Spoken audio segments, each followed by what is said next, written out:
Quiero que sigan con sus ojos la cita bíblica que se encuentra en 1 de Juan capítulo 3, versículos del 13 al 24.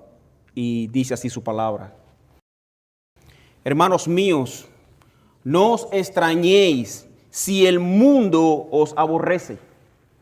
Nosotros sabemos que hemos pasado de muerte a vida en que amamos a los hermanos. El que no ama a su hermano permanece en muerte. Todo aquel que aborrece a su hermano es homicida, y sabéis que ningún homicida tiene vida eterna permanente en él. En esto hemos conocido el amor, en que Él puso su vida por nosotros. También nosotros debemos poner nuestras vidas por los hermanos.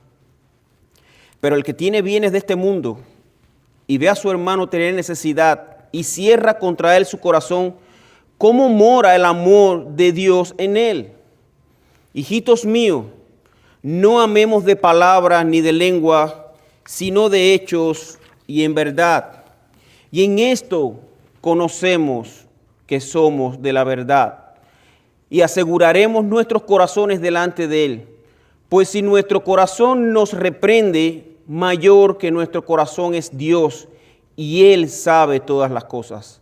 Amados, si nuestro corazón no nos reprende, confianza tenemos en Dios. Y cualquiera cosa que pidiéramos, la recibiremos de Él, porque guardamos sus mandamientos y hacemos las cosas que son agradables delante de Él. Y este es mi mandamiento, que creamos en el nombre de su Hijo Jesucristo y nos amemos unos a otros como nos lo ha amado, nos los ha mandado. El que guarda sus mandamientos y permanece en Dios y Dios en él, y en esto sabemos que Él permanece en nosotros por el Espíritu que nos ha dado. Quiero comenzar con una ilustración introductoria. Un hombre puede decir que está vivo, puede moverse, hablar, aparentar normalidad, pero los médicos saben que la verdadera prueba de vida no es la apariencia externa, sino las señales vitales. El pulso, la respiración, la actividad del corazón. Dos personas pueden parecer igualmente religiosas, asistir a la iglesia, conocer la doctrina, usar el lenguaje correcto. Pero Juan nos enseña que en la vida espiritual también tiene señales vitales. No se mide por emociones internas ni por palabras elocuentes, sino por evidencias claras. Fe en Cristo, obediencia a su palabra, un amor real por los hermanos. Jonathan Edwards escribió: las afecciones religiosas verdaderas siempre producen un cambio duradero en la conducta. Y hermanos, así como un cuerpo sin pulsos está muerto, una fe sin amor está espiritualmente muerta. Por eso Juan no nos invita a adivinar si tenemos vida eterna, sino a examinar las señales que confirman esa vida. Juan escribe para dar seguridad, no confusión. Estas cosas os escribo a vosotros que creéis en el nombre del Hijo de Dios, para que sepáis que tenéis vida eterna. Esta cita se encuentra en 1 de Juan capítulo 5, versículo 13. El cristianismo bíblico no se basa en sentimientos cambiantes, sino en evidencias espirituales objetivas, fe verdadera, obediencia y amor. Thomas Watson nuevamente nos recuerda, este puritano, dice: la fe que no transforma la vida no es fe salvadora. Hermanos míos, como dice el primer texto que estaremos viendo en esta tarde, no os extrañéis si el mundo os aborrece.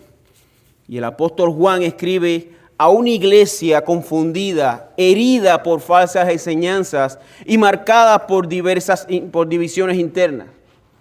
Su propósito no es sembrar duda, sino afirmar la seguridad del creyente verdadero.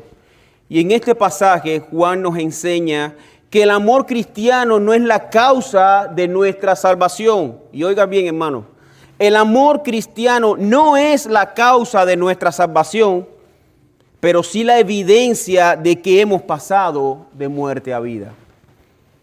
Y a lo largo de estos pasajes que estaremos exponiendo, hermanos, vamos a estar tratando en el día de hoy esta calidad de amor que Dios demanda de cada uno de nosotros a través de 4 encabezados importantes. El primero, vamos a estar viendo un amor que testifica. ¿Qué testifica ese amor? Nos estaremos respondiendo.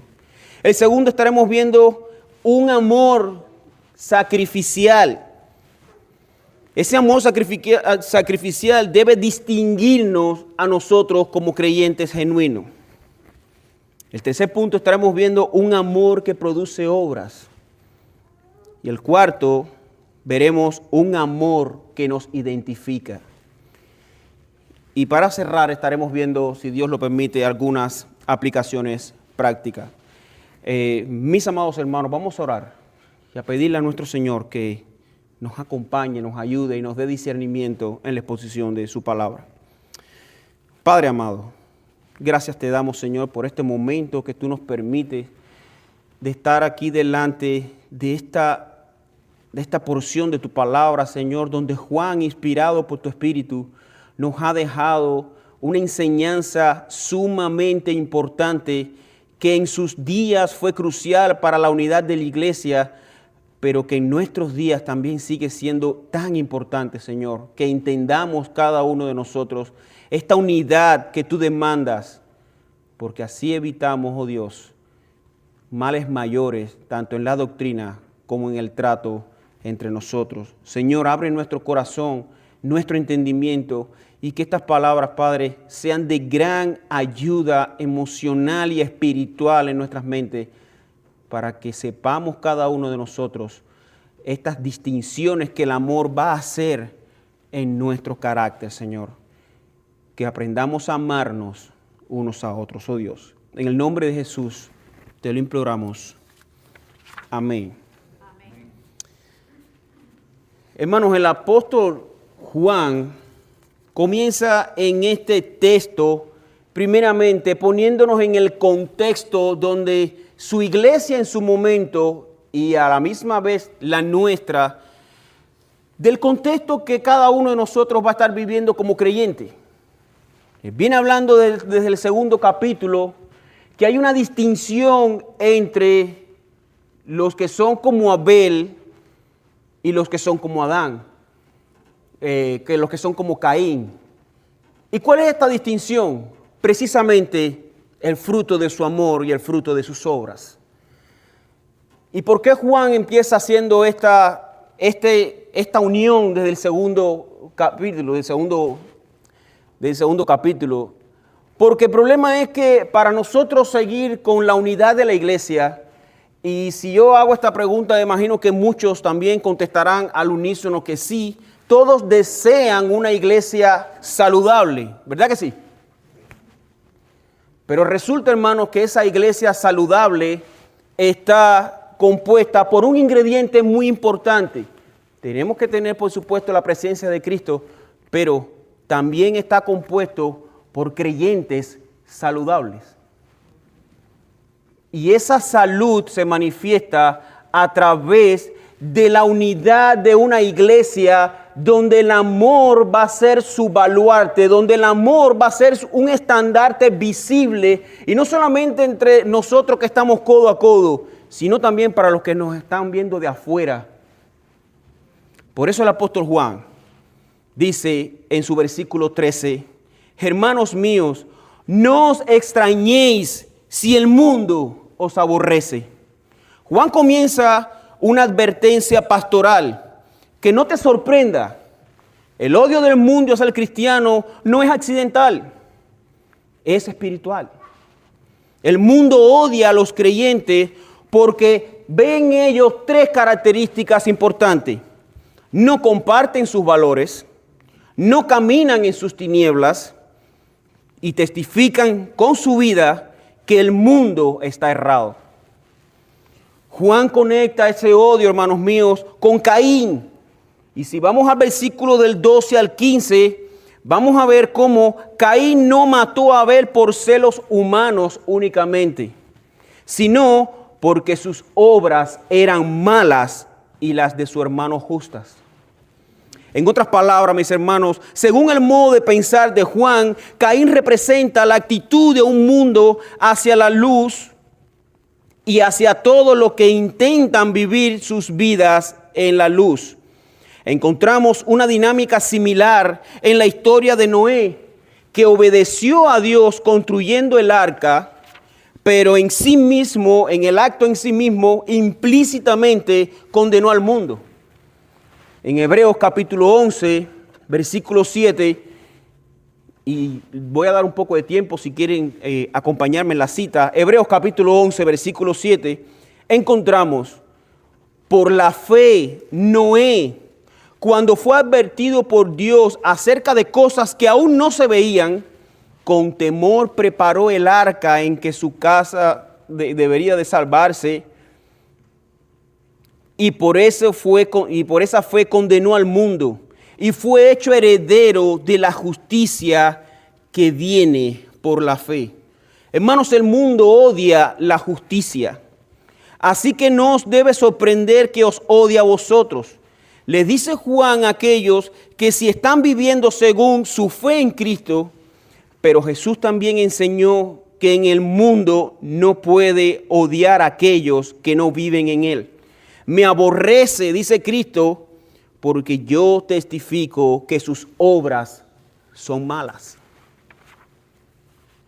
Y eso, hermanos míos, nos lleva a analizar que el creyente vive en oposición al mundo. En el versículo 13 al 15, vemos cómo nuevamente Juan nos comienza hablando en su carta: no os extrañéis si el mundo os aborrece. Juan no dice: no os extrañéis si acaso el mundo los aborrece. No os extrañéis por si de alguna casualidad el mundo os aborrece. No, hermano, el mundo te va a aborrecer a ti y a mí. Así que estate preparado. Escucha bien las palabras de Juan, porque necesitarás que tu escudo espiritual esté en Cristo para que ese odio del mundo no te afecte, sino que más mayormente veas el reflejo de Cristo en tu vida y veas y sientas esa bienaventuranza, porque el mundo te está persiguiendo no por tus malos hábitos, sino por tus buenas maneras de actuar. Juan nos dice: por sí o el odio del mundo es normal para el creyente, la santidad provoca rechazo a la luz y siempre confronta a las tinieblas.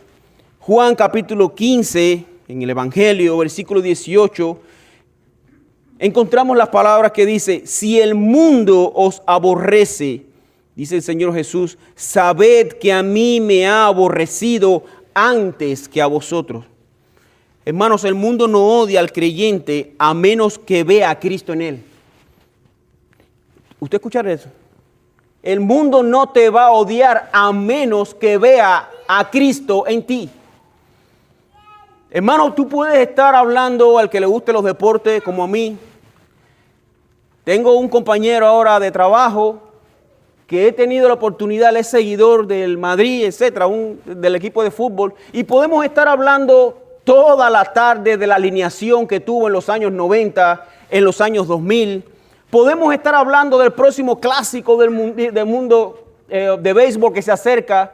Podemos estar hablando la segunda parte de la tarde del mundial de fútbol que próximamente también se va a dar.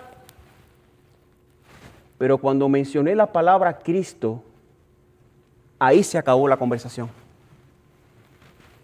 Ahí su rostro cambió. Ahí yo pude ver cómo Caín, el espíritu de Caín, vive en ciertas personas. ¿Saben por qué? Porque mis palabras en un momento reflejaron a Cristo. Y al reflejar a Cristo, Mis palabras en un momento lo confrontaron con el pecado y la oscuridad que Él no quiere que sea revelado. De ahí en adelante, el trato de ese hombre para conmigo ha cambiado. Pero no me extraña, porque Él no es de la luz. Sus obras representan las tinieblas. Pero tú y yo, hermanos, no podemos amedrentarnos ni pensar que algo extraordinario está sucediendo cuando no uno, sino el mundo completo te odie por tu forma de pensar, por tu forma de hablar, por tu forma de comportarte. Porque tú estás obrando conforme a Cristo, no conforme a tu patrón de vida.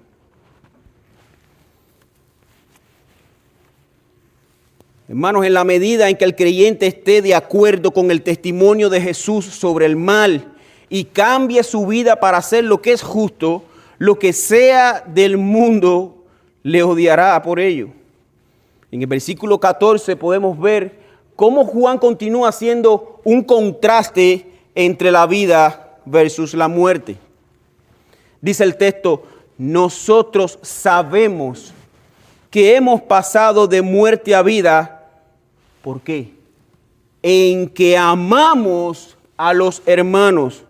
El que no ama a su hermano, simplemente dice Juan, que permanece en muerte. Y la palabra sabemos tiene incluido el nombre tuyo y mío. La palabra sabemos tiene el incluido el nosotros, que hace su distinción enfática en comparación con el mundo. Nosotros somos diferentes del mundo. Según el pensamiento de Juan, los que siguen a Cristo y andan en la luz están en comunión con el Dios dador de vida, pero los que no hacen permanecen en el reino de la oscuridad y la muerte. La persona que vive con rectitud en Cristo se caracteriza por el amor y no por el resentimiento. Esa transformación es la actitud hacia el Señor, y su pueblo marca a aquellos que han pasado de la muerte a vida. Hermano mío, el amor humano genuino es la expresión de la salvación, no su causa. El amor humano genuino es la expresión de la salvación, no de su causa. Si alguien no ama con justicia, esa persona permanece en la muerte. La muerte aquí no es un suceso futuro, sino que se refiere al ámbito en que la caída en el jardín del Edén nos ha puesto a todos. Hermanos míos, la incapacidad para amar, esa es característica del reino de la muerte y es equivalente a estar en la oscuridad. Mis amados, en la condición que Adán y Eva nos dejaron, desde ese mismo segundo, tu vida y la mía, sin nacer, ya estaba condenada a la muerte. Pero gracias le damos a esa promesa dada en el mismo Edén y cumplida en el tiempo señalado y aceptado por el Dios Todopoderoso, por el Dios Omnipotente que estudiamos en la sección de la mañana. Vemos cómo tu vida y la mía han cambiado, no por una conducta casta y piadosa que naturalmente habitaba entre nosotros, sino por la sangre del Cordero prometida desde antes de la fundación del mundo para que tu pecado y el mío fuera perdonado.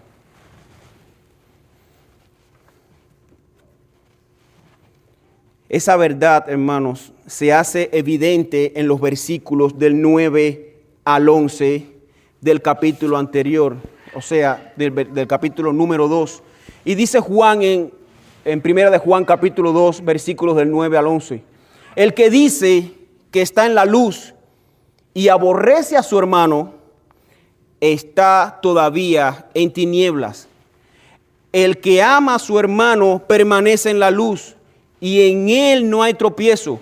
Pero el que aborrece a su hermano está en tinieblas y anda en tinieblas y no sabe a dónde va porque las tinieblas le han cegado los ojos. Y mis queridos hermanos, a partir de este momento lo que quiero que ustedes estén notando, que el énfasis principal que Juan está haciendo alusión es la responsabilidad que tú y yo tenemos que tener delante de un pueblo salvado por Cristo y al cual tú y yo no debemos distanciar por nuestras obras. Juan nos está llamando a amar, y quien no ame a su hermano, quien no tenga ese amor genuino, quien no ame como a Cristo, posiblemente la regeneración salvífica no se haya aplicado a él. Y estas no son mis palabras, son las palabras de Juan. Son las palabras de Juan inspirado por el Espíritu de Dios. El amor fraternal es la evidencia de haber pasado de muerte a vida. Y aquí no estamos negociando un punto medio. Aquí no estamos negociando que un carácter medio piadoso o un poquito menos pecaminoso está bien, es ok. No. O odias a tu hermano y estás muerto, o amas como Cristo a tu hermano y reflejas la luz por la cual Dios ha puesto para testimonio. No amar, permanecer, es lo mismo que permanecer en muerte. No es falta de emoción, es falta de regeneración. Y eso lo podemos ver en el versículo 15 del capítulo 3, donde Juan, hermanos, ve el odio como un asesinato del corazón. Pero aquí Juan nos hace una advertencia solemne. Dice el versículo 15, todo aquel que aborrece a su hermano es homicida. Juan no suaviza el pecado. El odio en el corazón revela muerte espiritual, aunque no se manifieste en violencia externa. Jesús mismo ya lo había enseñado. En Mateo capítulo 5, versículos 21 al 22, dice su palabra. Oíste que fue dicho a los antiguos, no matarás, y cualquiera que matare será culpable de juicio. Pero yo os digo que cualquiera que se enoje contra su hermano será culpable de juicio, y cualquiera que diga necio a su hermano será culpable ante el concilio, y cualquiera que diga fatuo, o en otras palabras, falto de entendimiento, quedará expuesto al infierno de fuego. Mis amados hermanos, yo no sé ustedes, pero Cristo también tiene un concepto muy tajante y vertical con respecto a la relación de hermanos dentro de la iglesia. Y aquí no estamos hablando de que se lleven bien entre la nación. Llévate bien con tu vecino, respeta al otro vecino. No, él no está hablando de coterráneos, está hablando de hermanos. Así que tú y yo tenemos una gran responsabilidad. Si decimos que el amor de Dios está en nosotros, debe manifestarse de una manera tan clara que el amor a mi hermano debe ser mi prioridad. Hermanos, no se trata solo de actos externos, sino de la condición del corazón. Por eso, hermanos, la conversión a la fe en Jesucristo es por definición una renuncia a los modos pasados que nos separaron de Dios y la admisión de que nuestros pecados deben ser perdonados y limpiados. Abrazar la fe en Jesucristo significa pasar a la luz donde la oscuridad de la ceguera espiritual ha sido curada. Hay comunión y gozo, no solo por la conversión de uno, sino también, hermanos, por la conversión de otros que al pensar de forma similar han visto a la fe en Cristo, han venido a la fe en Cristo y deseado vivir sus vidas en la luz. Esta es la señal de que uno ya no se encuentra bajo el juicio verdadero y experimentará en el que el mundo experimentará, sino que ha pasado de la oscuridad a la luz. Mis hermanos, en los términos de Juan, en la vida creyente, en los términos de Cristo, no existe el yin y el yang, de que puedes habitar en luz y en tiniebla, de que puedes estar medio tibio, o estás en luz o estás en tiniebla. O amas a tu hermano o odias a tu hermano. O amas a tu hermano y eres salvo, regenerado, y la luz ha iluminado espiritualmente tu corazón. O evidentemente por las palabras de Juan, si odias a tu hermano, estás en tiniebla, aún en pecado, y posiblemente la salvación no ha sido aplicada en tu vida. Y esto nos debe llevar a una aplicación de este primer punto. Hermano, no basta con no hacer daño. El nuevo nacimiento produce un amor activo. Y esto, hermano, es lo que nos lleva al segundo punto de este mensaje. Veamos entonces el amor sacrificial. Y aquí vamos a ver, hermanos, que no es un amor que solamente se desplaza por nuestros labios y a través de una palabra bonita hace que nuestro hermano se emocione. No, hermano, un amor cristiano, un amor de unidad eclesiástica se denota, se ve por su sacrificio. El amor sacrificial, hermano, es la evidencia de la vida nueva. Y dice el versículo 16, en esto hemos conocido el amor en que Él puso su vida por nosotros. Juan, hermano, no nos lleva directamente nos lleva directamente al Evangelio. Y es lo que tú y yo deberíamos hoy poner atención. El modelo de amor cristiano no somos nosotros, es Cristo. El modelo de amor cristiano no es solamente cómo tú y yo nos llevamos dentro de la iglesia. No es cómo yo hago para que tú me caigas mejor o yo mejor a ti. El modelo cristiano es cuando tú y yo, ambos, unidos, miramos a Cristo. Y ese, hermanos míos, es ahí donde podemos ver que Cristo no solo habló de amor, Cristo no solo sintió compasión, Cristo entregó su vida. Y esa verdad tiene una implicación. Dice la segunda parte del texto, también nosotros debemos poner nuestra vida por los hermanos. Y es que, hermano, el amor cristiano se define en la cruz del Calvario.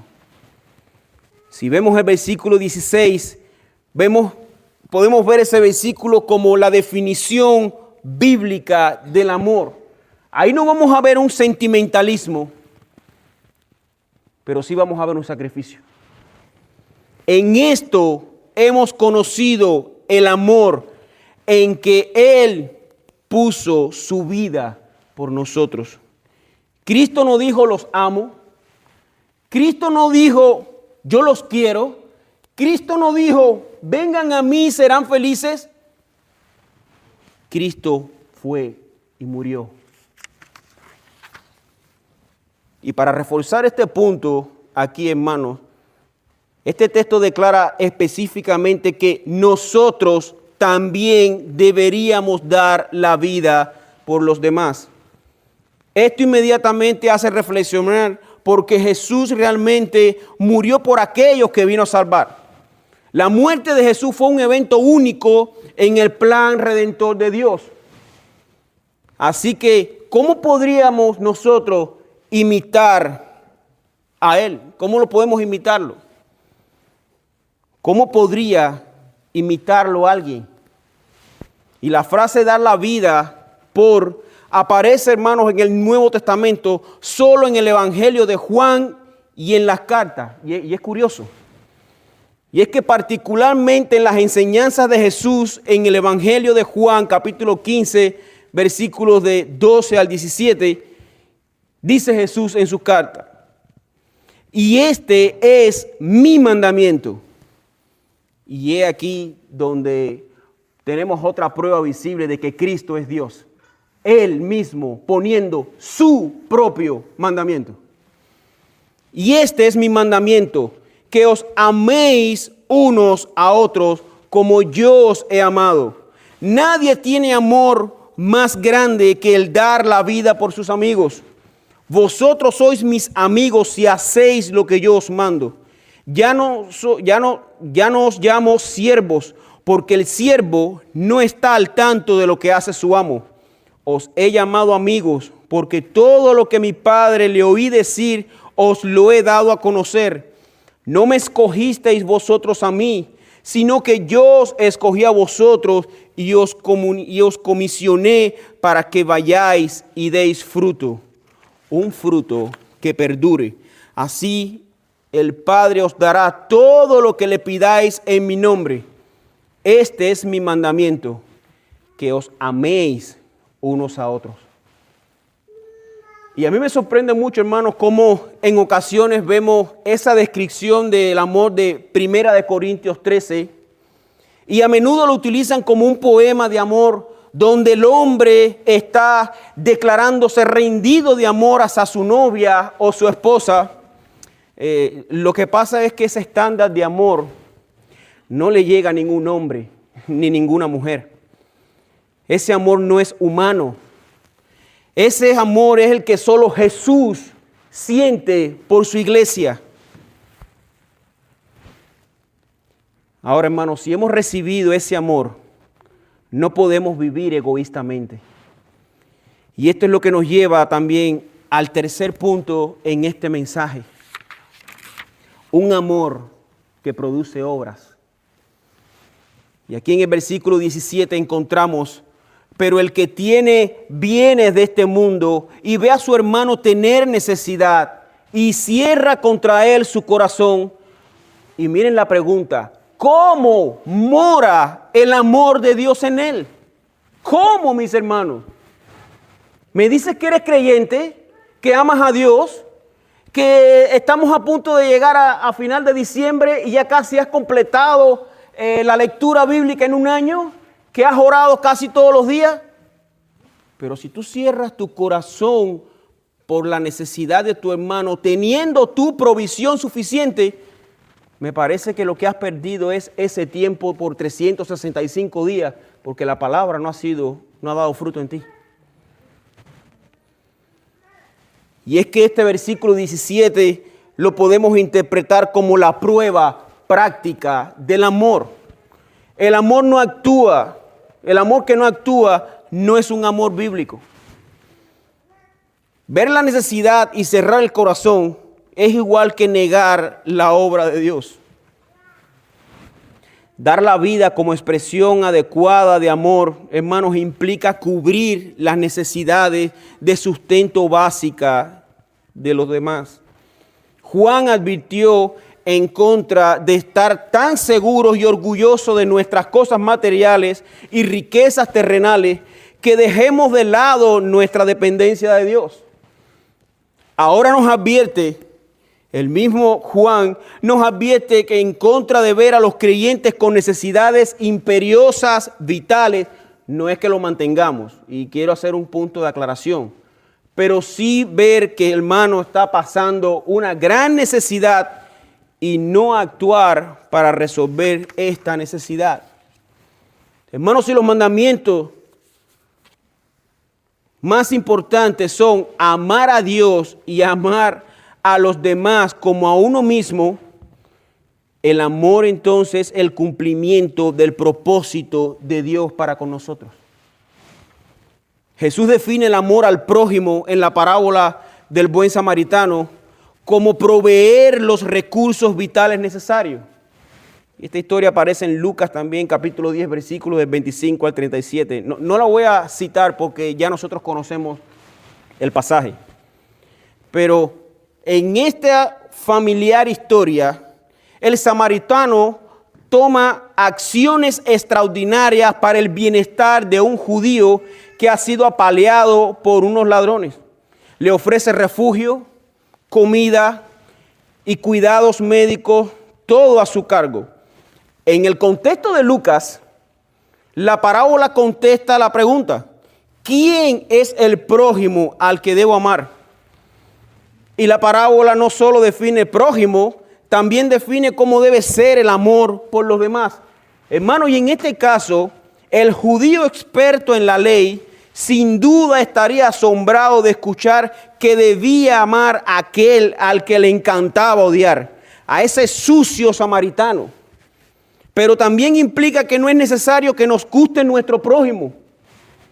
Más bien se debe responder con compasión ante una necesidad vital y urgente. Y lo que está hablando Juan, hermano, es que posiblemente nuestro prójimo no sea de nuestro mayor agrado, pero es nuestro prójimo. No había nada más, una prueba más alta para un samaritano que hacerle un bien a un judío, cuando judíos y samaritanos se odiaban a muerte. Pero qué curioso cómo Cristo pone ese ejemplo con un samaritano. Samaritano y judío. Hermano, yo no sé qué papel vas a ubicar tú en esa historia, si te crees samaritano o judío, pero Dios aquí nos está mandando a amar a nuestro hermano, sea el que mejor nos caiga o el que no. Simplemente debemos aplicar el amor que Cristo aplicó en nosotros. Y déjame recordarte, cuando Cristo te amó, no eras tú la mejor pieza de oro de su colección. No fuiste el diamante de 1000 quilates que encontró Cristo y dijo, este lo quiero para mí. Posiblemente en la lista que tú estabas y a la cual me pongo yo, no soy mejor que nadie, dice la palabra de Dios que lo vil y lo despreciable de este mundo escogió Dios. Así que posiblemente, hermano, sin que te ofendas, posiblemente Dios le hizo un favor al mundo al escogerte a ti y a mí, porque posiblemente tú y yo éramos peor que los que están afuera. Pero la mayor obra se hace dentro de las mayores desgracias. ¿Cómo se puede ver la obra de un doctor cuando es buena? Cuando te da solamente una pomadita, 2 pastillas y te curas.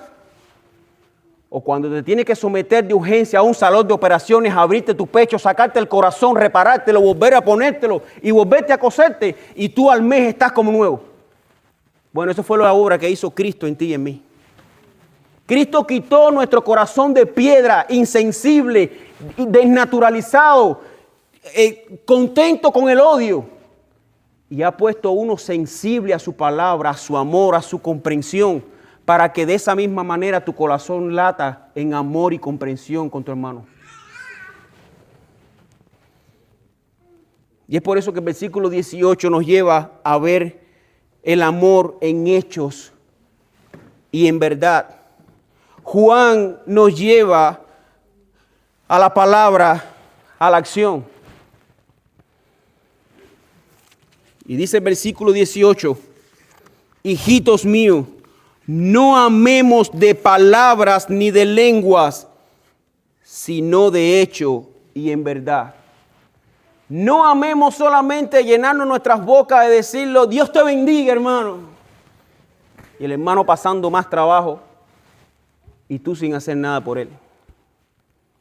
No, es preferible que te calles la boca y actúes. Cierra tu manera de pensar a través de tus palabras y extiende tu mano. Dice que una acción habla más que 1000 palabras. Ahora, esto nos lleva a ver aplicativamente esta sección, y es que ¿cómo amamos cuando cuesta? ¿Cómo respondemos a la necesidad real del hermano? Mis hermanos, esto no significa martirio constante, sino una vida entregada que renuncia al egoísmo. Juan confronta el amor meramente verbal cuando nos llama en el versículo 17, no amemos, disculpen, no amemos de palabras ni de lengua, sino de hechos y verdad. Y esto nos debe llevar también a otra amonestación. No es hacerlo para que nos vean, es hacerlo porque veo a Cristo. Es hacerlo porque Cristo me hizo más a mí. Es hacerlo porque Cristo me ve. Es hacerlo porque Cristo ha puesto esa obra en mí. Simplemente yo voy a andar por las obras que Él preparó de antemano para que ¿qué? Para que anduviésemos en ella. Hermanos, no amamos de palabras ni de lengua, sino de hechos y de verdad. No es un amor fingido. Y por eso es que el amor verdadero se ve, se sacrifica y actúa. no es emoción, es obediencia práctica. Y es el amor obediente. Ese amor obediente, hermanos, trae seguridad delante de Dios. Y quiero que me acompañe en el versículo 19. Estemos en esto, conoceremos que somos de la verdad y aseguraremos nuestros corazones delante de Él. Permiso.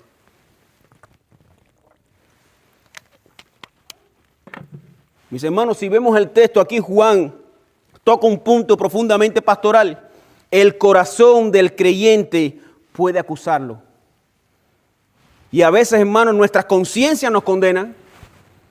Vemos nuestra falla. Podemos hasta dudar de nuestra salvación. Pero un amor de el que Cristo puso en nosotros también nos va a identificar.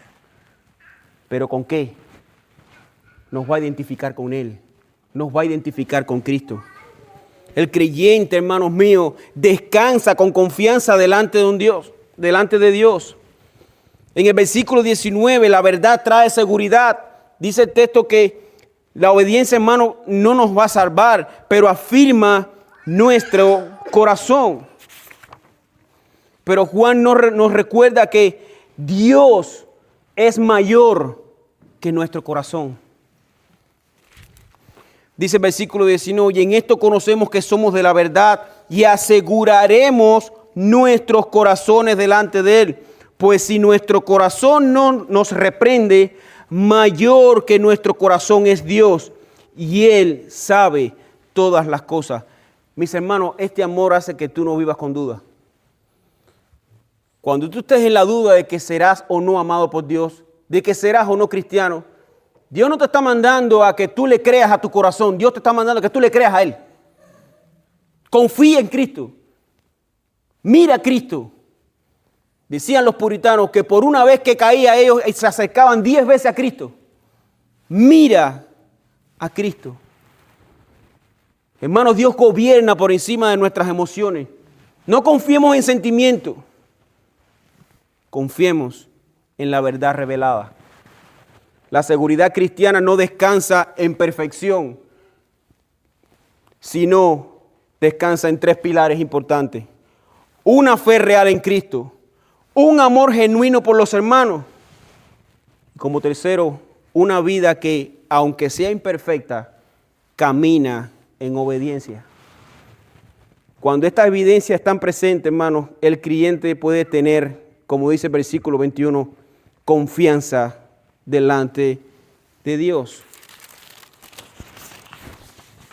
Y dice su palabra, amado, si nuestro corazón no nos reprende, confianza tenemos en Dios.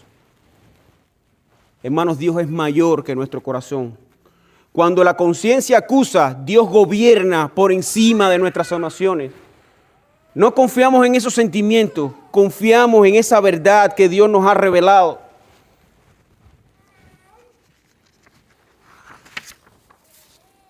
La obediencia no compra bendiciones, hermanos, pero acompaña una vida alineada con Dios.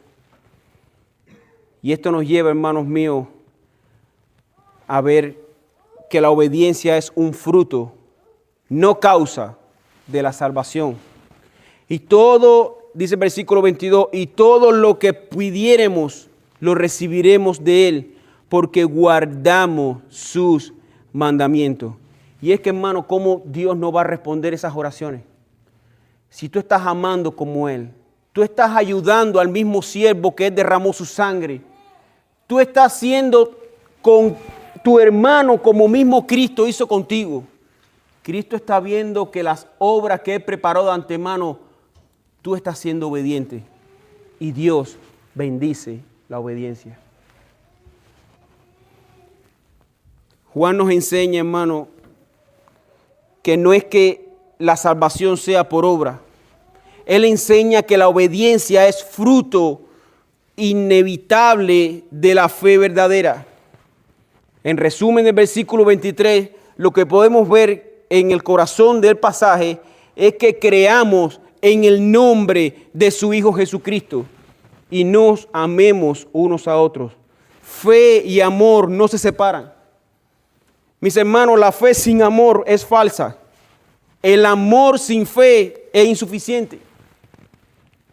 Son dos líneas que tienen que estar unidas. ¿Cómo se manifiesta? Como decía Santiago, muéstrame tu fe por las veces que lees la Biblia, por las veces que oras. No, muéstrame tu fe por tus obras. ¿Qué obras? Las que tienes que hacer con tu hermano. Hermano, no sé si te gusta o no, pero tú y yo estamos obligados a amar al que se sienta al lado nuestro. ¿Sabes por qué?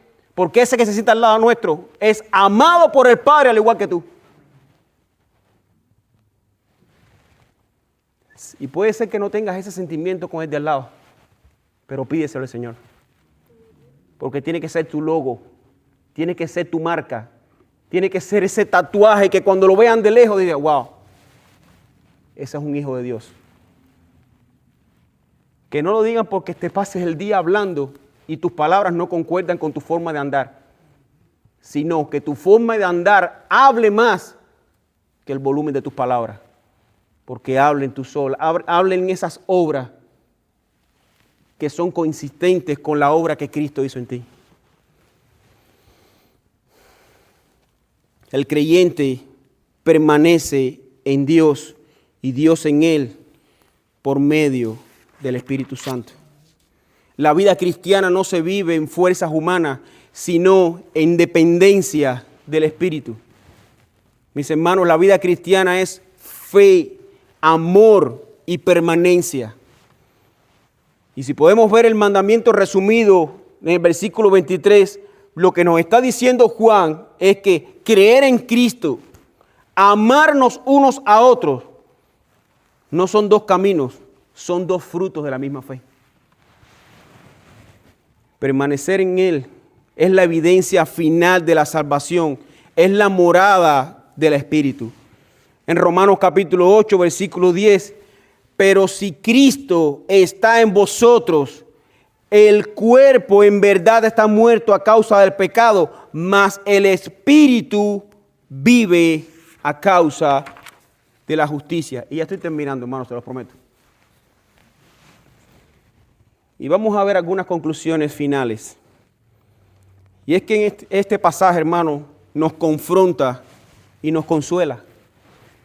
Nos confronta con el odio, nos confronta con el egoísmo, nos confronta con ese amor superficial, pero a la vez nos consuela con la seguridad que no depende de perfección.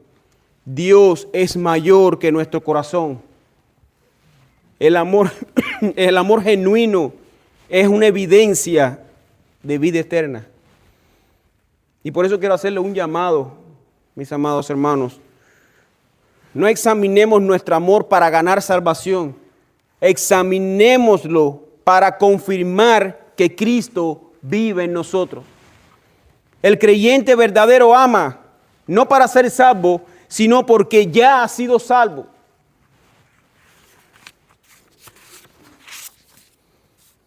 Este texto nos confronta con una pregunta seria. ¿Mi fe es solo confesión o evidencia? El creyente verdadero no ama al mundo, ama a los hermanos, vive en obediencia y descansa en Cristo. Y esto es él no lo hace para ser salvo, sino porque ya es salvo. Si hay falta de amor, hermanos, no ajustes el comportamiento primero. Dice 1 de Juan capítulo 4, versículo 19, nosotros le amamos a Él porque Él nos amó primero. Y quiero terminar con este pensamiento, hermano. El texto no dice que nosotros le amamos porque hicimos una valoración exhaustiva y entendimos con ese vasto razonamiento que estábamos un poco alejados de Dios y entendimos que debíamos hacer algunos ajustes espirituales previos para llegar en forma idónea ante el trono de la gracia. ¡No!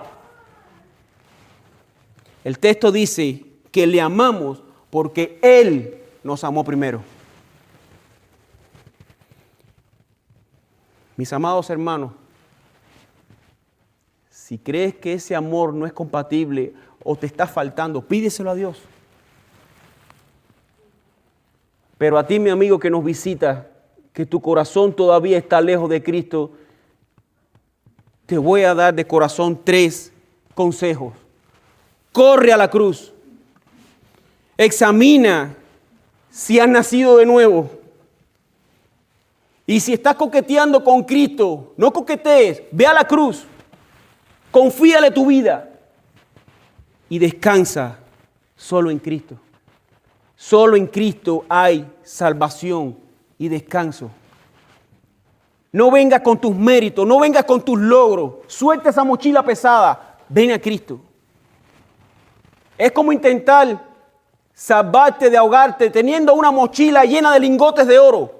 Puede que valga mucho lo que tú tengas, pero suéltalo y ven a Cristo. Las riquezas de este mundo no son compatibles con la salvación que Dios da. Suelta esa mochila y ven a Cristo. Vamos a orar, mis hermanos.